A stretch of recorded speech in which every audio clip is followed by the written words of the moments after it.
میرے خیال میں جو زبان انہوں نے استعمال کیا ہے، پہلے تو اپنے ذمہ داری کا احساس ہونا چاہیے، کیونکہ وہ ایک عام آدمی نہیں ہے، وہ خیبر پختونخوا کے وزیر اعلیٰ ہے، چیف منسٹر ہے، اور پھر ایک ایسی پارٹی کا کہ اس کے پاس ایک مینڈیٹ ہے، اکثریتی پارٹی ہے۔ وہ جلسے میں کھڑے ہو کہ اس قسم کی زبان استعمال کرنا صحافیوں کے خلاف کہ ننگا کریں گے یا دھمکیاں دیں گے، یا میڈیا کے کچھ پرسنس یا عام یا بالخصوص اس پر الزامات لگانا، آپ نے ٹھیک کہا، پھر اس کو تو ثابت بھی کرنا ہوگا نا، شواہد لانے ہوں گے آپ نے سامنے۔ اگر کل آپ اس کو گھسیٹ لیں کہ شواہد سامنے لے کے آئیں تو ان کے پاس تو شواہد نہیں ہوں گے۔ تو اس لیے میں کہتا ہوں کہ وہ ایک اسٹیٹ مین ہے، کیونکہ 4 صوبوں میں سے ایک صوبے کا وہ چیف منسٹر ہے۔ چیف منسٹر اس قسم کی زبان استعمال کرنا ان کے لیے قطعاً اجازت نہیں ہے، نہ آئین اجازت دیتا ہے، نہ پشتون روایات اجازت دیتا ہے، نہ مشرقی اور مغربی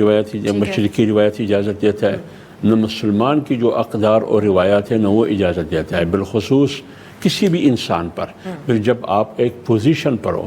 اور ہم ہمیشہ بات کرتے ہیں اپنے جلسوں میں بھی، بالخصوص پی ٹی آئی والے بھی، ہمایوں صاحب مجھ سے ناراض نہ ہو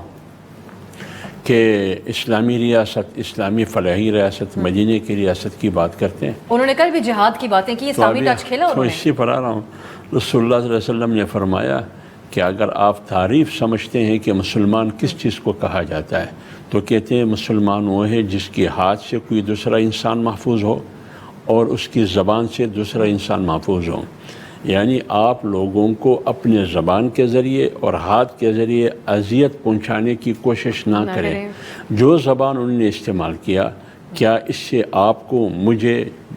اذیت نہیں ہوئی؟ خطرے میں بھی ڈال دیا جہاں کو۔ آپ چیف منسٹر ہے، آپ ایک چیف منسٹر کو دھمکی دیتے ہیں کہ ہم ڈول کے ساتھ آ رہے ہیں، اور پٹھانوں کی روایت ہے،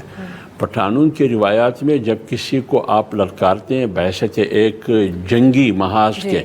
تو پھر اس کے پاس ڈول نہیں ہوتے ہیں، اس کے پاس پھر بندوق ہوتا ہے، بندوق ہوتا ہے پٹھانوں کے ساتھ، وہ ڈول نہیں ہوتا ہے۔ تو اس لیے میں کہتا ہوں مجھے افسوس ہے اس قسم کی زبان پر استعمال کرنے پر، کیونکہ وہ ایک عام آدمی نہیں ہے، وہ اسٹیٹ مین ہے۔